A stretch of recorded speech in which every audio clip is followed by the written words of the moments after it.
আজকের যে বিষয়বস্তু সেটা হচ্ছে বায়োমলিকিউল, নতুন চ্যাপ্টার।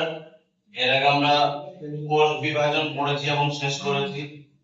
জানি না কে কতটা আয়ত্ত করতে পেরেছি, বাট আমি আমার তরফ থেকে 100% চেষ্টা করছি তোদেরকে দেওয়ার। আজকে যেটা শুরু করবো সেটা হচ্ছে বায়োমলিকিউল। আচ্ছা, এই যে আমরা যে মানব জাতি, ফার্স্ট আমরা মানব জাতি করে নয়, পৃথিবীতে যত জীব জগৎ রয়েছে, জীব জগৎ ছাড়াও জীবজ এবং জড়জ যত উপাদান রয়েছে, সমস্ত কিছু কি দিয়ে তৈরি হয়েছে একবারও কি আমরা ভেবে দেখেছি? বা কতজনই বা ভাবি? বলতে গেলে না বলাই চলে, যে ভাবি না বললেই চলে। বিষয়টা হচ্ছে কিরকম, যে ক্লাস 10 পড়েছি, একটা অভিযোজন বলে চ্যাপ্টার ছিল। ওখানে বিবর্তন ছিল, বিভিন্ন কিছু বিষয় ছিল। ওখানে বিভিন্ন পরীক্ষা পড়েছিলাম, ডারউইন মতবাদ পড়েছিলাম। হ্যাঁ, তারপর প্রথম দিকে হ্যারল্ড এবং উরের পরীক্ষা পড়েছিলাম, আমরা মিলার এবং উরের পরীক্ষা পড়েছিলাম। তো এই সমস্ত একটা বিষয় চ্যাপ্টার ছিল। তো আমরা যদি ধার্মিক দিক থেকে আসি বা মাইথোলজিক্যাল বিভিন্ন কনসেপ্টের দিক থেকে আসি, তাহলে আমরা জানি, যেহেতু আমরা বলতে গেলে একটা ম্যাক্সিমাম মুসলিম কমিউনিটি, তো আমি সেটা দিয়ে শুরু করছি। যেমন আমাদের মুসলিমদের ক্ষেত্রে বলা হয় কি, যে পৃথিবীর প্রথম মানুষ হচ্ছে আদম এবং হাওয়া, তাই তো? পৃথিবীতে প্রথম মানুষ হচ্ছে আদম আলাইহিস সালাম এবং হাওয়া। আবার যদি আমি হিন্দু শাস্ত্রের দিক থেকে যাই, তাহলে বলা হয় যে প্রথম দেবতা হচ্ছে বিষ্ণু, নাকি রে? বিষ্ণু, যার সম্ভবত কটা, 3টে কি 4টা মাথা নাকি এরকম আছে, মানে এরকম একটা মানে মাইথোলজিক্যাল ধারণা আছে।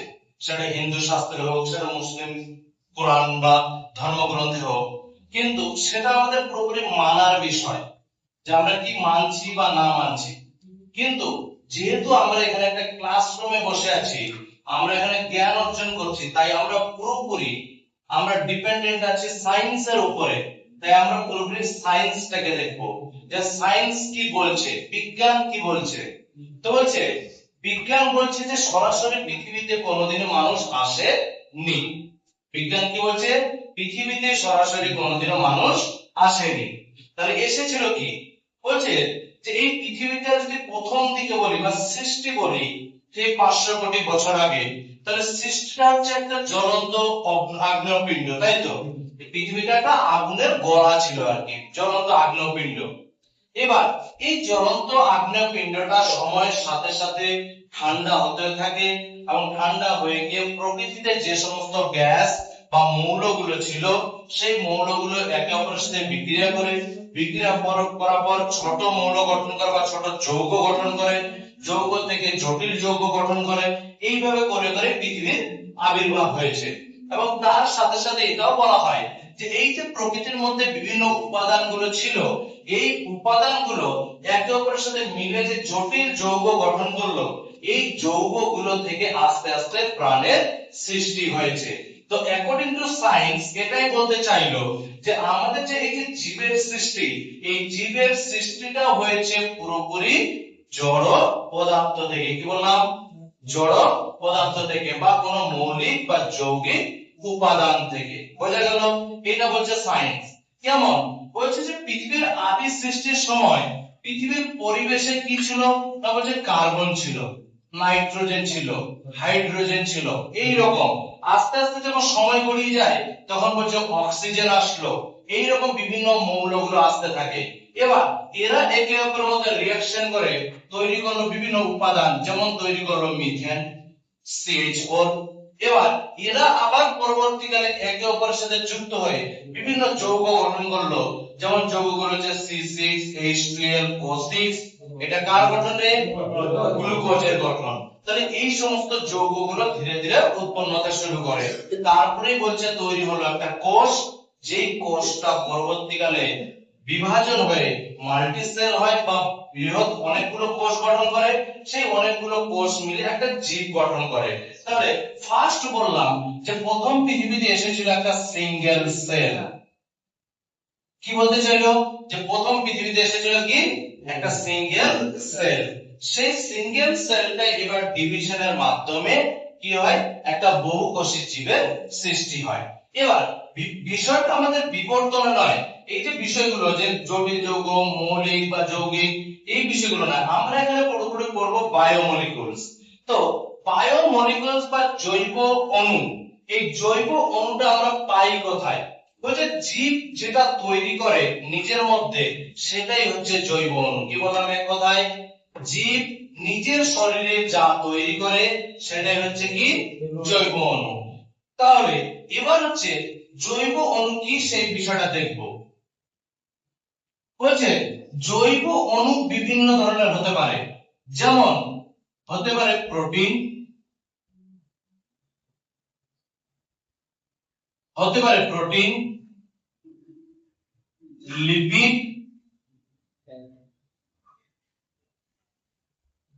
হতে পারে কার্বোহাইড্রেট,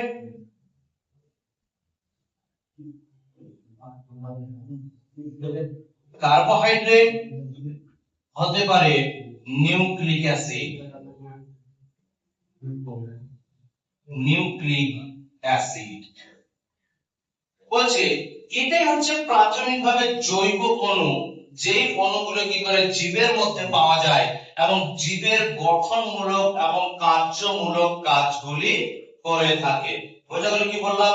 বললো যে এই চারটি হচ্ছে প্রাথমিকভাবে জৈব অণু, যেটা কি করে জীব তৈরি করে, এবং এই চারটি অণুই কি করে একটা জীবের প্রাথমিক যে গঠনগত এবং কার্যগত কাজগুলো করে থাকে। কেমন স্যার? যেমন আমি বললাম যে গঠনগত, গঠনগত বলতে প্রোটিন যেমন তৈরি করে পেশি, প্রোটিন দ্বারা কি তৈরি করে? পেশি। এই যে মাসেল, একটা ছোট বাচ্চা সে যখন জন্মগ্রহণ করে তার শুধু হাইটটা মানে 1 হাত হবে কিনা এইরকম, এত ছোট, কিন্তু ওই বাচ্চাটাই আজকে হয়তো আমরা এত বড় বড় হয়ে গেছি, আমি এত বড় হয়ে গেছি। কিভাবে? আমাদের কোষের বৃদ্ধি ঘটেছে, আমাদের মাসেলের বৃদ্ধি ঘটেছে। তো এই যে মাসেল বা পেশির যে বৃদ্ধি ঘটলো, এই বৃদ্ধিটা ঘটিয়েছে কে? প্রোটিন। তারপরে লিপিড, লিপিড যেমন আমাদের যেটা গঠন করে সেটা যে আস্তরণ গঠন করে বলতে পারি আমরা, আস্তরণ বা আবরণ।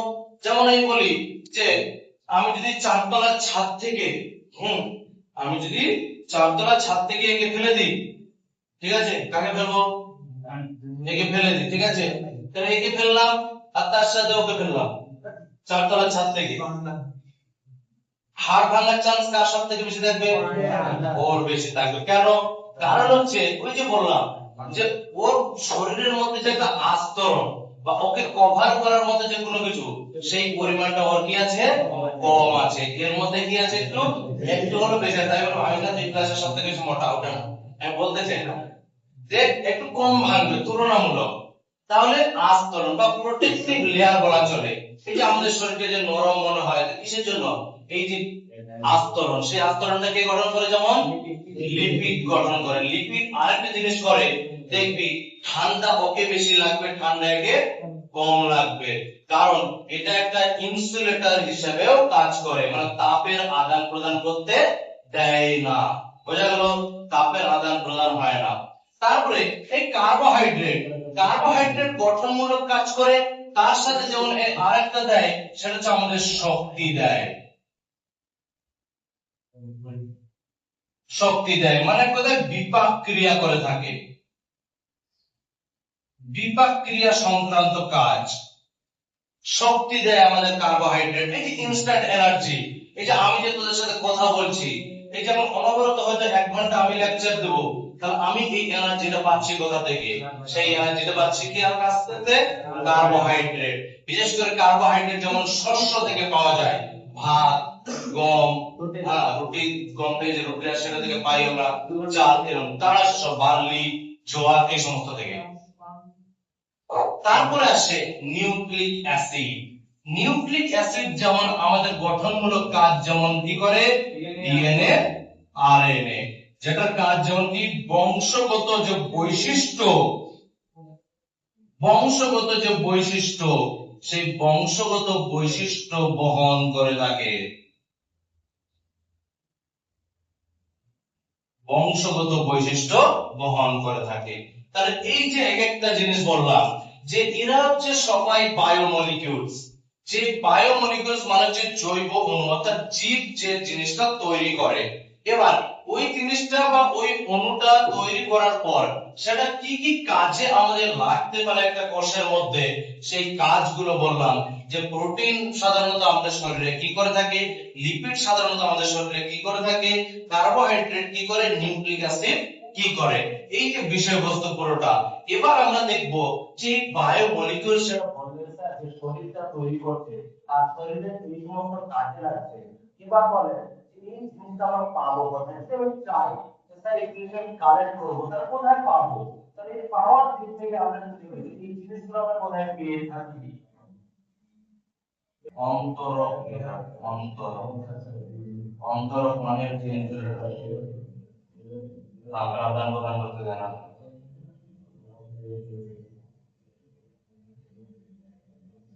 সৃষ্টি গঠন করে।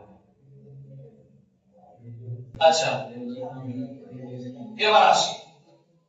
আচ্ছা, আমাদের শরীরের মধ্যে শুধুই কি জৈব অণু বা বায়োমলিকুলস পাওয়া যায়? তা তো নয়। আমাদের শরীরের মধ্যে অজৈব অণুও পাওয়া যায়। তাহলে শুধু যে বায়োমলিকুলস পাওয়া যায় সেটা নয়, আমাদের শরীরে অজৈব অণুও পাওয়া যায়। এবার জৈব অজৈব অণু কেমন কি পাওয়া যায় না পাওয়া যায় বা কোথায় পাওয়া যায় সেই বিষয়টা আমরা দেখব। আচ্ছা, আমাদের শরীরের গঠনগত এককের নাম কি?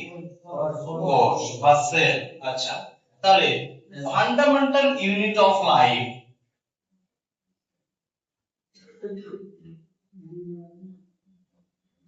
Fundamental unit of life,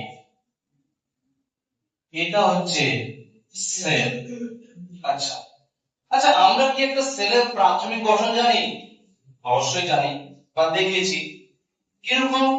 sir এরকম একটা স্ট্রাকচার, বা যেমন একটা স্ট্রাকচার হোক, একটা স্ট্রাকচার সেটা সার্কুলার হতে পারে, সেটা রেক্ট্যাঙ্গুলার হতে পারে, সেটা তারকাকার হতে পারে। তাহলে এইরকম একটা স্যার গঠন, তার মধ্যে জানি মিডল পোরশনে একটা বেশ আরেকটা সার্কুলার গঠন দেখা যায়, এবং তার আশেপাশে বিভিন্ন ধরনের অঙ্গাণু দেখা যায়।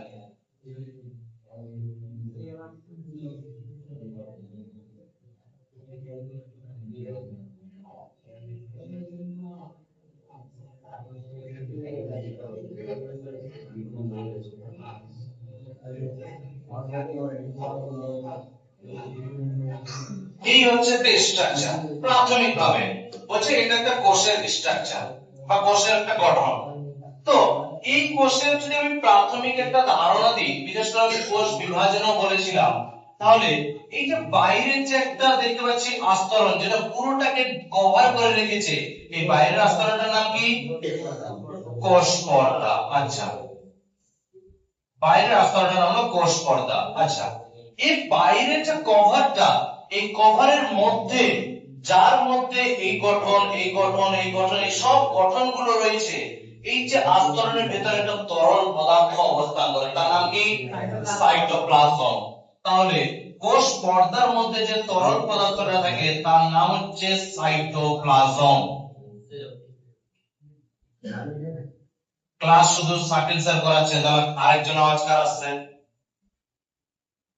কোষ পর্দা, সাইটোপ্লাজম। আচ্ছা, এই সাইটোপ্লাজম ছাড়াও আর এক জায়গায় একটা তরল পাওয়া যায়, বিশেষ করে আমরা বেশ ভালোভাবে জানি। কোথায় সেটা? এই যে গঠনটা রয়েছে যার নাম হচ্ছে কি? নিউক্লিয়াস। এই নিউক্লিয়াসের মধ্যে একটা তরল পাওয়া যায় যার নাম কি? নিউক্লিওপ্লাজম।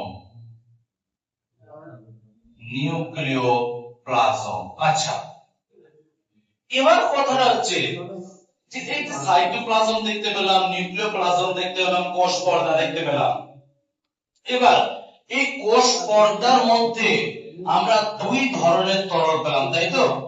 তার একটা কোষ, ওই কোষের মধ্যে আমরা দুই ধরনের তরল পেলাম, একটা পেলাম আমরা সাইটোপ্লাজম,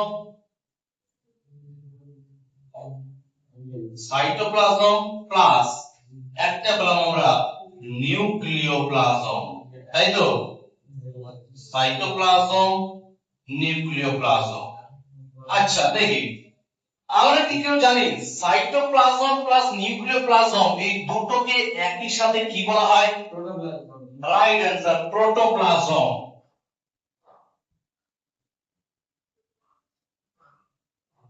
প্রোটোপ্লাজম। তাহলে cytoplasm plus nucleoplasm equal to protoplasm. এই যে প্রোটোপ্লাজম, এই প্রোটোপ্লাজমের মধ্যেই আমরা পেয়ে থাকি বায়োমলিকিউলস বা জৈব অণু।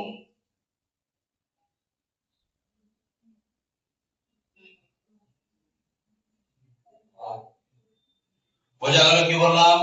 তাহলে স্বাভাবিকভাবে যদি আমরা চাই যে আমি বায়োমলিকিউলস বের করব, তাহলে বায়োমলিকিউলস আমরা পুরোপুরি ভাবে পেয়ে থাকি একটা কোষের সাইটোপ্লাজম আর নিউক্লিওপ্লাজমের মধ্যে, অর্থাৎ প্রোটোপ্লাজমের মধ্যে আমরা বায়োমলিকিউলস পেয়ে থাকি। যেই বায়োমলিকিউলস গুলো একটু আগে তোদের লিখালাম যে উপরে ছিল, আচ্ছা বায়োমলিকিউলস মানে কি রে? জৈব অণু বললাম না? জৈব অণু মানে কোথায় অর্গানিক। এই অর্গানিক ছাড়াও এই কোষের মধ্যে বা বলতে পারি আমরা প্রোটোপ্লাজমের মধ্যে,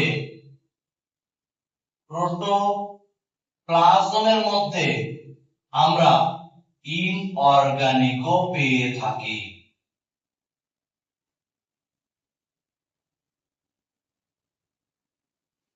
তাহলে প্রোটোপ্লাজমের মধ্যে আমরা কি পেয়ে থাকি? অজৈব পেয়ে থাকি। তাহলে ইনঅর্গানিক প্লাস অর্গানিক, জৈব এবং অজৈব দুটো উপাদানই কিন্তু প্রোটোপ্লাজমে আমরা পেয়ে থাকি। আমি বললাম এই যে প্রোটোপ্লাজম বললাম, যেটা আমি যে কোষের মধ্যে থাকা দুটি তরল সাইটোপ্লাজম প্লাস নিউক্লিওপ্লাজম মিলে একসাথে প্রোটোপ্লাজম। এক কথায় কোষের মধ্যে সব তরলগুলো, এই তরলগুলোকে যদি আমি বিশ্লেষণ করি মাইক্রোস্কোপে হোক বা বিভিন্ন পদ্ধতি রয়েছে, সেই পদ্ধতিগুলোর মাধ্যমে আমি যদি একে বিশ্লেষণ করি, তাহলে আমি বললাম যে এর মাধ্যমে বা এর মধ্যে আমরা কি পাবো? বায়োমলিকিউলস পাবো আমরা। এবার কথা হচ্ছে আমি যখন এটাকে বিশ্লেষণ করব তখন কি শুধুমাত্র বায়োমলিকিউলস পাবো? বায়োমলিকিউলস মানে হচ্ছে জৈব অণু। তো আমি কি শুধুমাত্র সেখানে জৈব অণু পাবো, আর কি কিছু পাবো না? বলছেন না, এই যে প্রোটোপ্লাজম এর মধ্যে যেমন জৈব অণু পাবো, তেমন এর মধ্যে আমি অজৈব অণুও পাবো। এবার আমরা সেটাই দেখব যে প্রোটোপ্লাজমের মধ্যে ওই জৈব অণু আর অজৈব অণু কি কি রয়েছে। একটা চার্ট করে দিচ্ছি, ওই চার্টটা সুন্দর করে তুলে নিন।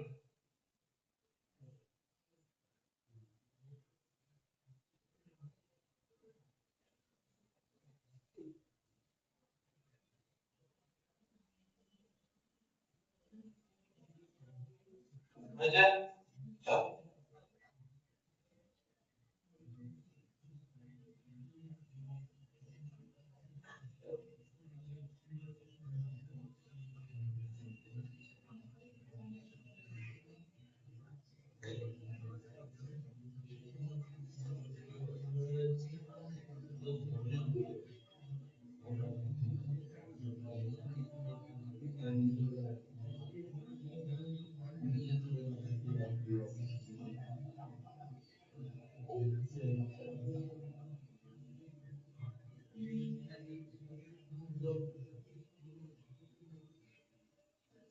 একটা প্রোটোপ্লাজমকে 100% ধরছি, ঠিক আছে? একটা কোষের মধ্যে যত প্রোটোপ্লাজম রয়েছে সবগুলোকে 100% ধরলাম। এবার ওই 100% এর মধ্যে কি কত রয়েছে দেখি। ফার্স্ট যেটা আমরা পড়ব সেটা হচ্ছে অজৈব। যে ওর মধ্যে অজৈব কি কি রয়েছে? অজৈব অণু। অজৈব অণুর মধ্যে আমরা কি কি পাই? প্রথম যেটা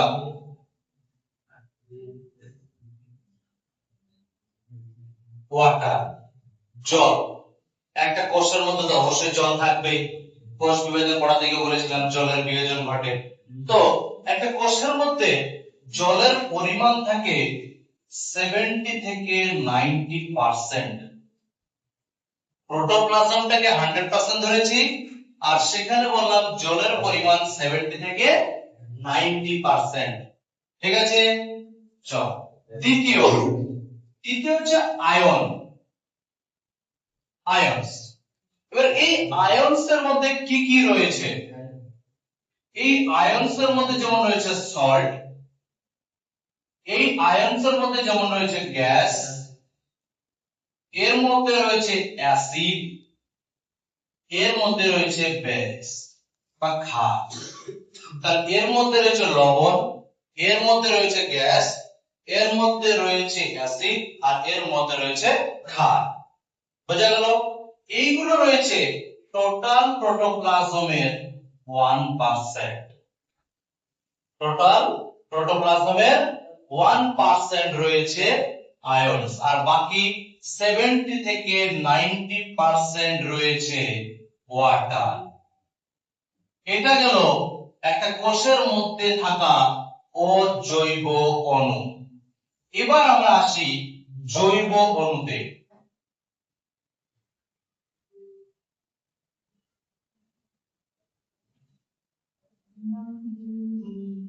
জৈব অণুতে, জৈব অণু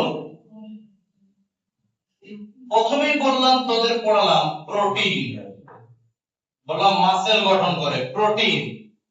একটা কোষের মধ্যে, একটা কোষের প্রোটোপ্লাজমের 100% এর মধ্যে প্রোটিন থাকে 10 to 15%। প্রোটোপ্লাজমের 100% এর মধ্যে প্রোটিন থাকছে 10 থেকে 15%। ঠিক আছে, ওর মধ্যে লিপিড, লিপিড বা ফ্যাট, ওর মধ্যে লিপিড থাকছে 2%।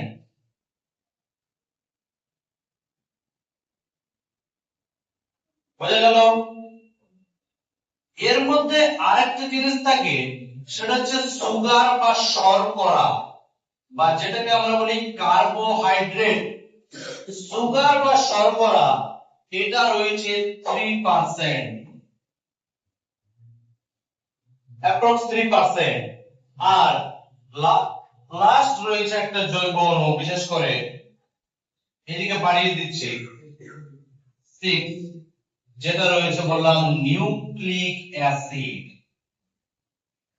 নিউক্লিক অ্যাসিড একটা কোষের মধ্যে থাকে 5 to 7%। এই হচ্ছে একটা কোষের মধ্যে থাকা উপাদান, বলতে পারি আমরা জৈব এবং অজৈব উপাদান।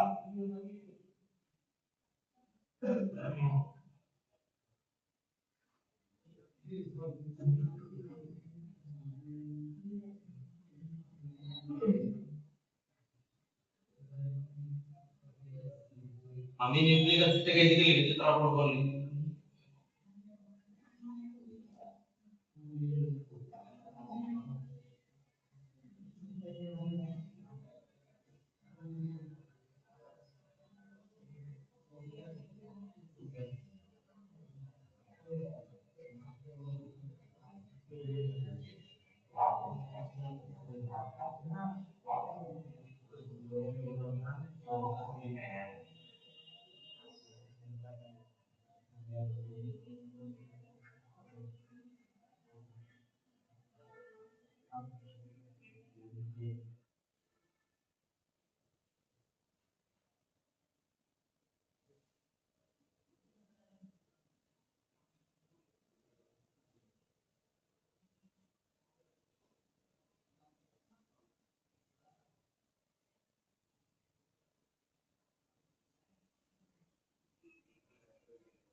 আচ্ছা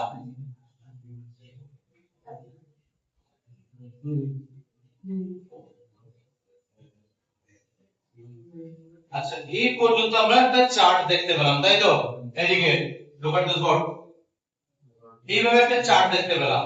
এবার হচ্ছে কথাটা, এই যে দেখতে পাচ্ছি জৈব অণু, প্রোটিন, লিপিড, শর্করা আর নিউক্লিক অ্যাসিড, এই সমস্ত নিচের বিষয়টা নিয়ে এই পুরো চ্যাপ্টারটা বোঝা গেল। কি বললাম?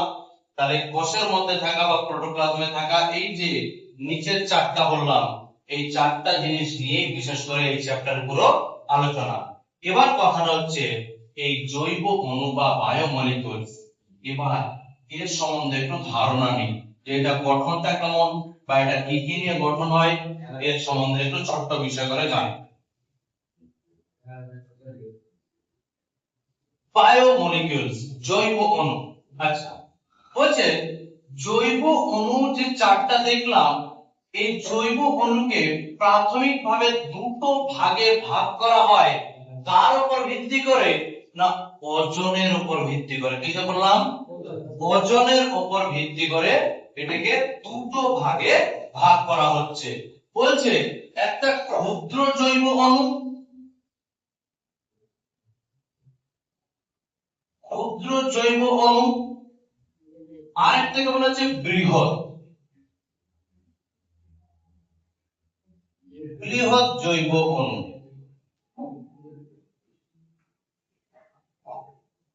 কিসের উপর ভিত্তি করে বললাম? ওজনের উপর।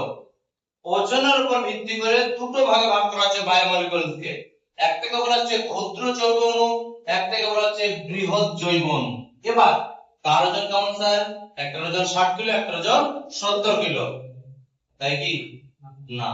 এরা হচ্ছে খুবই ক্ষুদ্র, তাহলে এদের ওজন পরিমাপক এককটাও ক্ষুদ্র।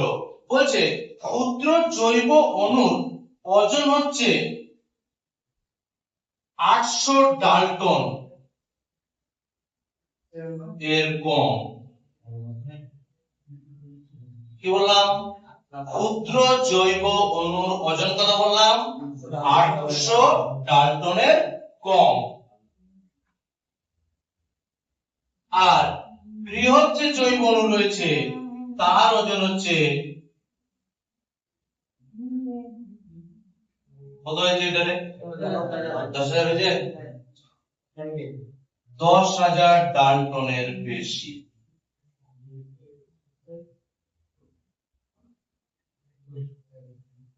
বোঝা গেল? তাহলে ক্ষুদ্র জৈব অণু, মাইক্রো বায়োমলিকুলস, সেটার ওজন বললাম 800 ডাল্টনের কম। আর বৃহৎ জৈব অণু যেটা বললাম 10,000 ডাল্টনের বেশি। এদেরকে বলা হয় মনোমার। এরা হচ্ছে মনোমার, এরা হচ্ছে পলিমার।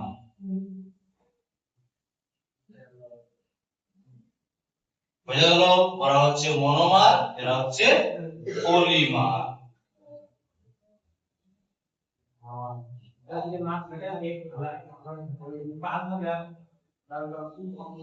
ওগুলো হচ্ছে অন্তর্বর্তী পদার্থ বলে, যেগুলো ক্ষুদ্রের মধ্যে পড়ে না, বৃহতের মধ্যে পড়ে না। আর ওই জিনিসগুলো গঠন হয় না, মানে খুব সূক্ষ্ম সময়ের জন্য গঠন হয়। ধর একটা রিঅ্যাকশন চলছে, ঠিক আছে? এবার রিঅ্যাকশনটা কি করছিস তুই, যে ক্ষুদ্র অণু থেকে বৃহৎ অণু তৈরি করছিস, বা ক্ষুদ্র জৈব অণু থেকে বৃহৎ তৈরি করছিস। তো ঠিক যে রিঅ্যাকশনটা চলবে, রিঅ্যাকশনের ঠিক মধ্যবর্তী অবস্থানও এরকম থাকে, যেটা অন্তর্বর্তী প্রোটিনের ক্ষেত্রে যেগুলো পাওয়া যায় বিশেষ করে। আচ্ছা, এটা একটা কালো চেয়ার না রে? একটা কালো চেয়ার তো, তাহলে এটা হচ্ছে একটাই কালো চেয়ার, যেটা হচ্ছে নির্দেশ করছে। এইরকম যদি আমি পরপর 10টা সেম চেয়ার রাখি, তাহলে আর কি বলবো, যে চেয়ার একটা, বলো চেয়ার গুলি, একসাথে অনেকগুলো বহু বচনে। তো এইরকম যদি একটাই একক থাকে, তাহলে বলবো মনোমার। কি বললাম? এইরকম যদি একটাই একক থাকে, তাহলে কি বলবো, মনোমার। কিন্তু এইরকম যদি 20টা চেয়ার পর পর আমি যুক্ত করে দিই, তাহলে আমি বলবো চেয়ারের পলিমার। কি বললাম? চেয়ারের পলিমার। তাহলে যদি একটাই চেয়ার থাকে, তাহলে বলবো এটাকে চেয়ারের মনোমার। আর যখন আমি 20টা চেয়ার একসাথে পর পর যুক্ত করে দেব, তখন আমি কি বলবো, এটাকে চেয়ারের পলিমার। সেম হচ্ছে এইখানে বিষয়টা এইরকমই। যেগুলো ক্ষুদ্র জৈব অণু, তারা হচ্ছে একটাই সিঙ্গেল ইউনিট, একটাই একক। আর যারা হচ্ছে বৃহৎ জৈব অণু, তারা হচ্ছে এই যে ক্ষুদ্র জৈব অণুগুলো রয়েছে, এই জৈব অণুগুলি অনেকগুলো যখন একসাথে একই রকম পরপর যুক্ত হয়, তখন তাকে কি বলা হয়, বৃহৎ জৈব অণু। বোঝা গেল? যেমন এইখানে যেমন আমরা এক্সাম্পলের ক্ষেত্রে পাবো গ্লুকোজ, গ্লুকোজ। এইখানে যেমন আমরা পাবো অ্যামাইনো অ্যাসিড, অ্যামাইনো অ্যাসিড।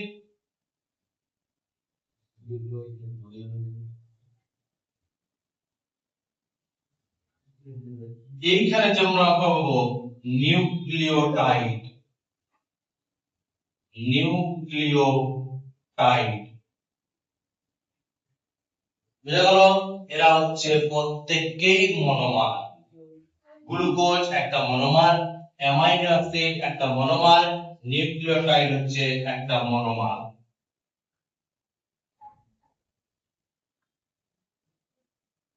আবার বৃহৎ জৈব অণু যদি যায়, তাহলে আমি পাবো যেমন ওদেরই পলিমার গুলো। যেমন আমি পাবো এখানে গ্লুকোজ গুলো অণুগুলো যখন একসাথে যুক্ত হয়, তখন তাকে বলা হয় কার্বোহাইড্রেট বা শর্করা। যেমন শর্করার মধ্যে যেমন আমি পাবো সেলুলোজ, সেলুলোজ।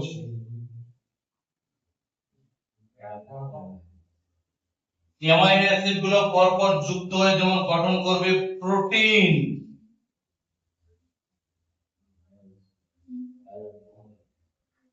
গঠন করবে কি, প্রোটিন। নিউক্লিওটাইড গুলো পরপর যুক্ত হয়ে গঠন করবে নিউক্লিক অ্যাসিড, নিউক্লিক অ্যাসিড। যেমন ডিএনএ, আরএনএ।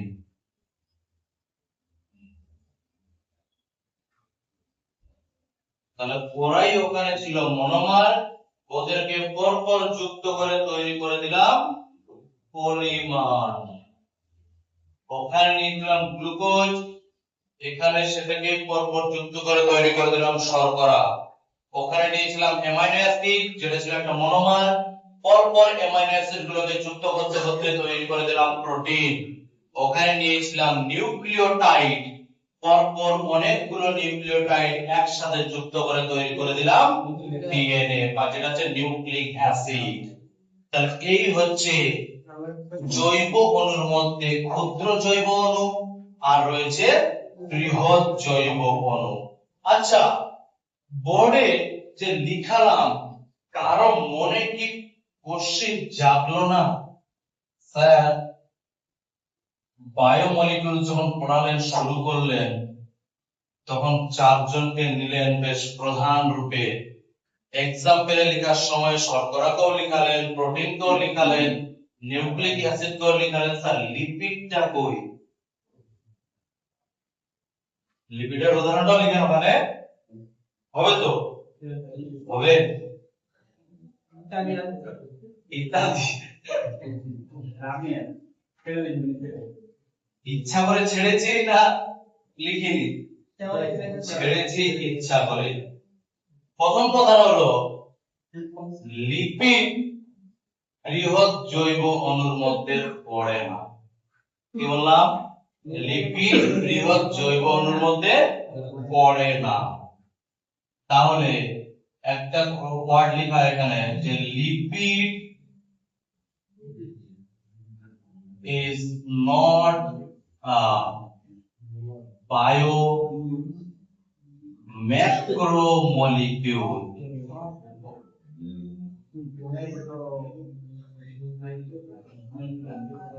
লিপিড বৃহৎ জৈব অণু নয়। এই ম্যাক্রো মানে বৃহৎ, মাইক্রো মানে ক্ষুদ্র। বোঝা গেল? ওই যে লিখেছি ক্ষুদ্র জৈব অণু হচ্ছে ম্যাক্রো জৈব, সরি মাইক্রো, মাইক্রো বায়োমলিকুলস। আর যেটা বৃহৎ লিখেছি সেটা হচ্ছে ম্যাক্রো। পড়ে কিসের মধ্যে বলছি? ওটা আসলে মাইক্রোর মধ্যে পড়ে। তাহলে এটাকে বললাম ম্যাক্রো,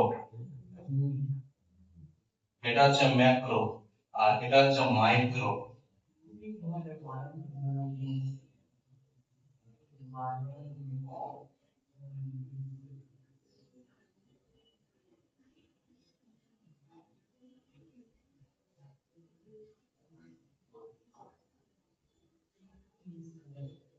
আসলে কেন পড়ে না? বিষয়টা হচ্ছে এইরকম যে বৃহৎ জৈব অণু তাকেই বলবো, যেমন আমি বলি এই এদিকে দেখা, চেয়ারটাতে বসা যায়, ঠিক তো? বেঞ্চটাতে বসা যাচ্ছে তো? তাহলে আমি একটা ভালো করে বুঝবে, এদিকে তাকাবি। লিপিড কেন বৃহৎ জৈব অণুতে ধরা হয় না?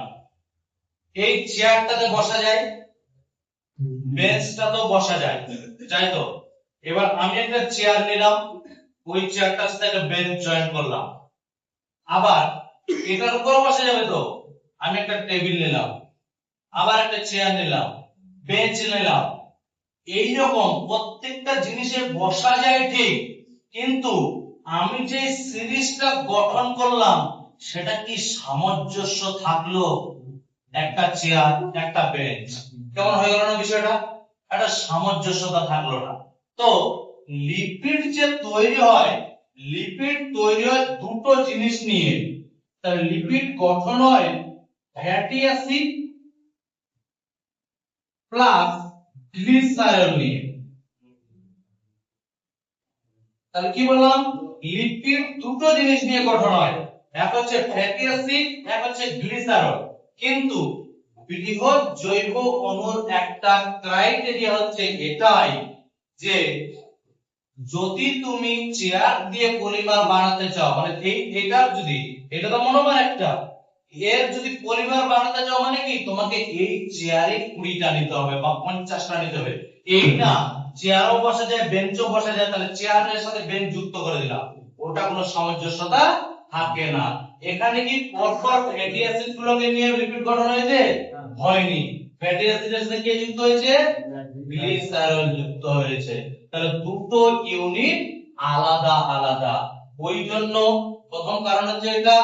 আর দ্বিতীয় কারণ হচ্ছে আরেকটা রয়েছে, সেটা হচ্ছে এর যে ওজন, সেই ওজনটা 800 ডাল্টনের কম। চিহ্নটা ঠিক দিলাম? তাহলে লেখাটা এরকম লিখলে আরো ভালো হয় যে WEIG is weight greater than 800 Dalton. ঠিক আছে? ওজনটা বেশি হয়ে যাবে। আরে আমরা বলতে চাইলাম যে এদিকে ওয়েট দিলাম, ওয়েটটা বেশি, 800 ডাল্টনটা কম। 800 বেশি হয়ে যাবে, এদিকে ঘোরাতে হবে। হ্যাঁ, এই জন্য দিয়ে আলাদা এবার ঠিক আছে, মানে বোঝাতে চাইলাম ওজনটা 800 ডালটনের কম। ঠিক আছে, এই দুটো কারণের জন্য লিপিডকে বায়োম্যাক্রোর মধ্যে ধরা হয় না। ঠিক আছে, কিন্তু বিষয়টা এইরকম, স্যার কেন তাহলে ওই তিনজনের সাথে লেখা হয় প্রোটিন, নিউক্লিক অ্যাসিড, এদের সাথে কেন লেখা হয়? তো লেখার একটা কারণ আছে, সেটা বলছি। এইটা লেখা হয়েছে রে, এই অংশটা, এইদিকে তাকা।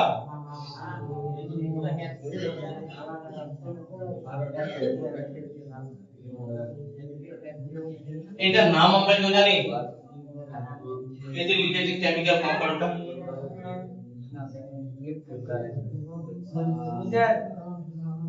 এই যে কেমিক্যাল কম্পাউন্ডটা লিখেছি Cl3CCOOH, কেউ জানি আমরা? আচ্ছা, এটা আচ্ছা COOH আছে মানে একটু তো বুঝছে এটা একটা অ্যাসিড, তাই তো? COOH আছে মানে এটা একটা অ্যাসিড। আচ্ছা, এটা হচ্ছে trichloro acidic acid, trichloro acidic acid. ঠিক আছে, এবার বিষয়টা কি হয়, এই যে ট্রাইক্লোরো অ্যাসিডিক অ্যাসিড, ধর আমি গেলাম দিয়ে এই নাজিমের কাছে গিয়ে ওর কলিজাটা বের করলাম। ঠিক আছে, করলাম নাজিমের কলিজাটা বের করলাম, লিভার বা কলিজা।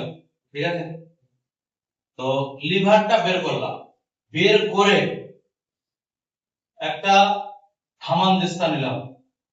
ঠিক আছে, হামানদিস্তা নিয়ে ওর মধ্যে কলিজাটাকে থেতলালাম ভালো মতো করে, একদম পিষে একদম গুঁড়ো করা, একদম মিক্সিং গুঁড়ো করার পর ওই কলিজার মধ্যে তুই মরে গেছিস, তারপর ওই অ্যাসিডটা এবার ওটার মধ্যে মিশিয়ে দিলাম। ঠিক আছে, তাহলে কি বললাম, একটা লিভারটা নিলাম, লিভারটা নিয়ে হামানদিস্তাতে ভালো মতো একদম পিষাই হলো, পিষাইয়ের পর ওই অ্যাসিডটা মিশিয়ে দিলাম। ঠিক আছে, ভালো করে মিক্সিং করে একদম চামচ দিয়ে ঘুটলিয়ে কি করবো এবার খাবো না।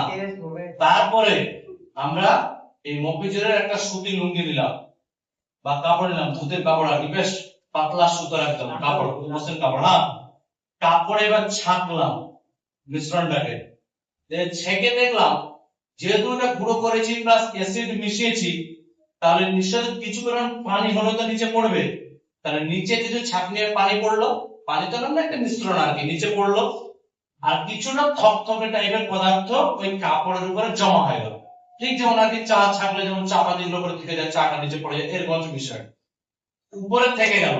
এবার হচ্ছে বিষয়, এখানে দুটো জিনিস পেলাম, এক হচ্ছে নিচে একটা মিশ্রণ পড়েছে পানি, যে পানিটার মধ্যে, পানি তো না অ্যাকচুয়ালি যকৃতের কিছু জিনিস মানে কলিজার কিছু জিনিস তার সাথে অ্যাসিড দুটোই মিশে একটা মিশ্রণ নিচে পড়েছে, আর কিছুটা থকথকে পদার্থ উপরে থেকে গেছে যেটা ছাকা যায়নি।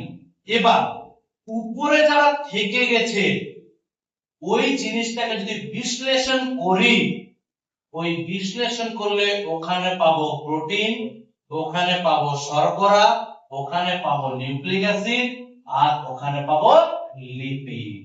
বোঝা গেল? ওই জন্যই ওই চারজনকে একই সাথে ধরা হয়। বোঝা গেল এর কারণটা কি? এই কারণে।